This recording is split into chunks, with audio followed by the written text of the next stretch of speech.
En el siglo XVIII entraron a gobernar los Borbones en España. Las reformas políticas y administrativas que llevaron a cabo incluían un sistema de gobierno mucho más centralizado. No siempre fue así. Tras el descubrimiento del Nuevo Mundo, el Imperio Español de los Reyes Católicos y de los Austrias, en sus planes de expansión a través del mestizaje cultural, concedió autonomía y autogobierno a los nuevos territorios que iba conquistando. El esfuerzo del indio que trabajaba la tierra se convirtió en el sustento económico con un sistema de encomienda como unidad productiva. Este régimen de servidumbre se asemejaba a un señorío de carácter feudal, en el que cada delegado de la corona o encomendero tenía bajo su responsabilidad un determinado número de nativos a los que debía amparar, proteger e instruir en la religión católica. Los nativos, a su vez, debían retribuir una parte de su trabajo al encomendero, y estos a la corona. En lo comercial, las mercancías debían pasar por la Casa de Contratación de Sevilla, y más tarde por Cádiz, que controlaba el tráfico de entrada y salida hacia las Indias, con su correspondiente tasa impositiva. Aunque el indio tenía condición de persona libre, la encomienda dio lugar a abusos. Algunos humanistas como Montesinos y Las Casas denunciaron estos comportamientos y se legisló para proteger a los indios. La legislación indiana abolió todo tipo de esclavitud, reguló la jornada laboral y dejó morir el sistema de encomienda. Muchos historiadores han remarcado la diferencia entre el modelo colonial español y el inglés o el francés. El modelo colonial inglés trató de manera desigual a sus colonias con respecto a la metrópoli. Las colonias funcionaban como factorías y solo podían comerciar con materias primas. Estas a su vez recibían de la metrópoli los productos manufacturados. Es fácil imaginar que este sistema frenó considerablemente el desarrollo de las colonias inglesas. Sin embargo, el modelo colonial, o mejor dicho, el modelo imperial español, se configuró como un modelo en el que se intentó trasladar cultura y tecnología y replicar el modus vivendi de la metrópoli en los territorios conquistados. Los virreinatos americanos alcanzaron de esta manera un desarrollo notable. En la monarquía hispánica no nos encontramos en los siglos XVI y XVII con una política económica mercantilista. En la literatura de estos siglos se habla siempre de reinos, provincias, territorios y posteriormente de virreinatos, incorporados de pleno derecho a España y cuyos súbditos poseían un estatuto idéntico al de los peninsulares. Esto, como hemos dicho, cambió con la entrada de la Casa Borbón en 1700. Al transformar de manera paulatina con sus reformas, las dependencias americanas, hasta entonces reinos relativamente autónomos, en colonias dependientes de las decisiones tomadas en Madrid. El imperio había mostrado signos de decadencia, y era importante agarrar al toro por los cuernos. Con una actitud paternalista, los monarcas fortalecieron la economía española mediante el máximo aprovechamiento de los recursos provenientes de ultramar. Las ideas mercantilistas fueron arraigando en España. El reformismo borbónico pretendió convertir a las Indias en un instrumento para la reconstrucción económica de la metrópoli, impulsando la industria española. Debido al monopolio comercial con la Casa de Contratación, las colonias estaban obligadas a vender barato y a comprar caro. El contrabando en las colonias con otros comerciantes extranjeros era ilegal, pero fue una constante. La península no podía abastecer lo que las colonias demandaban, el comercio pedía a gritos liberalizarse. Sin embargo, en una primera fase se intentó blindar el monopolio, reforzando la marina española para protegerse de ataques. Se creó la figura del intendente, cargo de origen francés, para perfeccionar la administración pública, dividir los poderes locales, recaudar impuestos y centralizar más el poder en la corona. Los intendentes eran casi todos españoles. Todas estas medidas fueron generando un descontento en la clase criolla. ¿Quiénes eran los criollos? Los criollos eran descendientes de españoles, nacidos en los territorios españoles de América, y representaban en torno al 10% de la población. La mayor parte de los criollos eran terratenientes o comerciantes. Si bien durante el siglo XVIII se produjeron múltiples insurrecciones y revueltas, síntoma de las tensiones sociales y raciales y de las reformas fiscales, A estas revueltas populares no se las puede considerar precursoras directas de la independencia de Hispanoamérica. Hay que resaltar que la independencia en el primer cuarto del siglo XIX fue una guerra civil. Esta guerra no fue un levantamiento popular iniciado por las clases más desfavorecidas, ni fue llevada a cabo por indios, ni por mestizos, sino por esa oligarquía criolla descendiente de españoles que gozaba de buen estatus social y que veía peligrar su posición y sus intereses tras el mare magnum político y la inestabilidad de una península en plena ebullición. De hecho, las insurrecciones previas del siglo XVIII aterraron a la clase criolla, que casi siempre colaboró en bajar la escalada de tensión. Aunque tenían motivos para estar molestos con la corona, no querían ver perjudicado su estatus. Otro motivo que causó gran descontento en los criollos es que se les apartaba de los puestos de gobierno importantes, que eran ocupados por los peninsulares. Sus anhelos, sin embargo, durante el siglo XVIII se centraron en poder desarrollar sin demasiadas injerencias sus actividades comerciales. Los diferentes actores económicos reclamaban más libertad comercial, en definitiva, más reformas.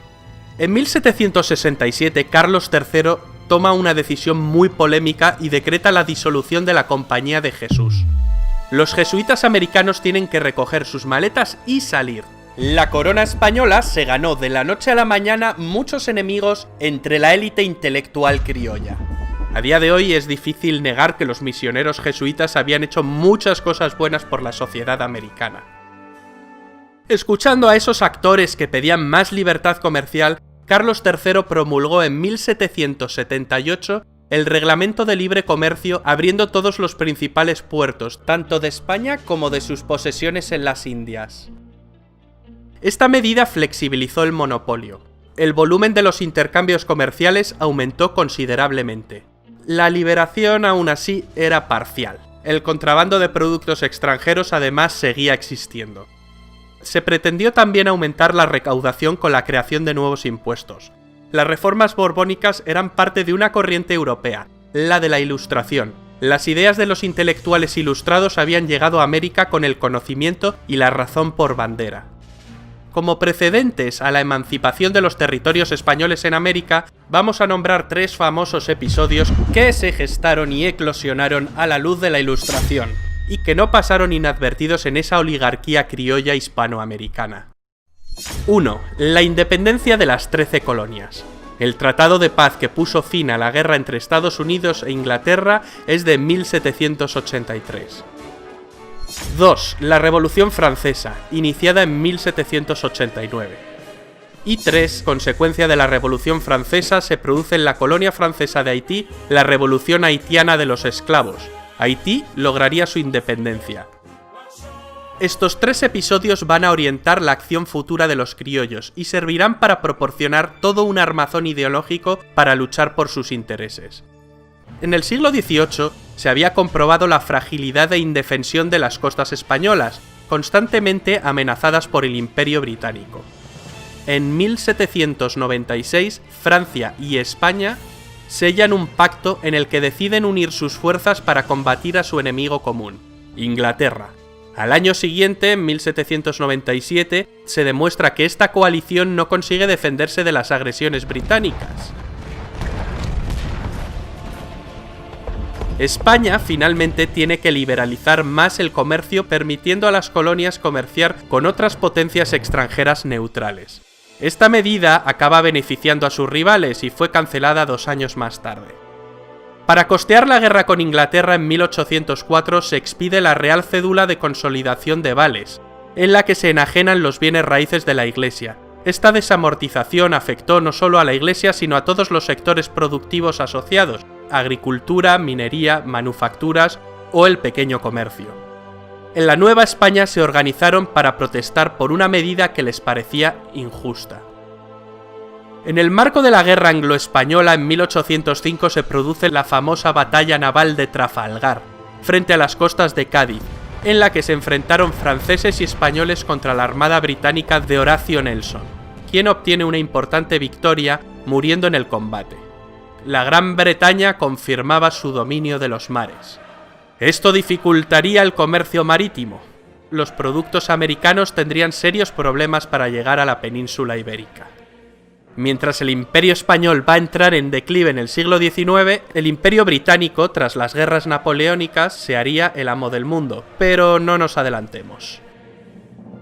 En 1806, Francisco de Miranda, criollo ilustrado de Caracas, figura controvertida donde las haya, a la que se ha denominado el precursor, fue un militar del ejército español que había luchado contra los ingleses en la Guerra de Independencia de los Estados Unidos, donde probablemente se inició de la mano de Lafayette en los caminos de la masonería.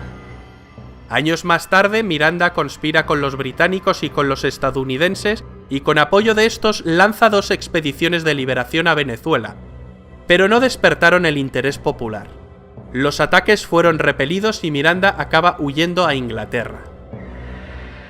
La masonería, las sociedades secretas y las ideas ilustradas van a jugar un papel muy importante en la emancipación de Hispanoamérica.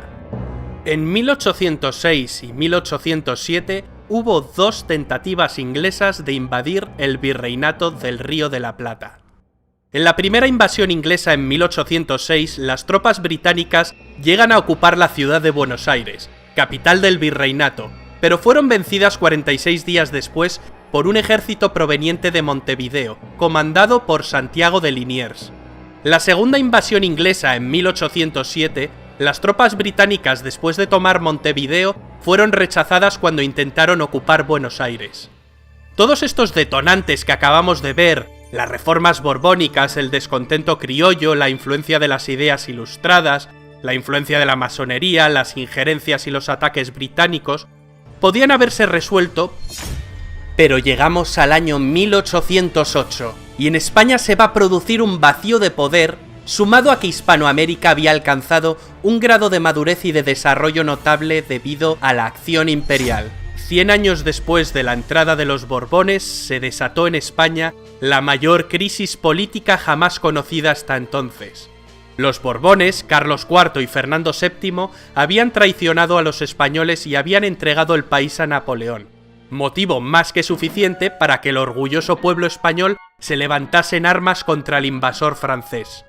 Napoleón puso al mando a su hermano José.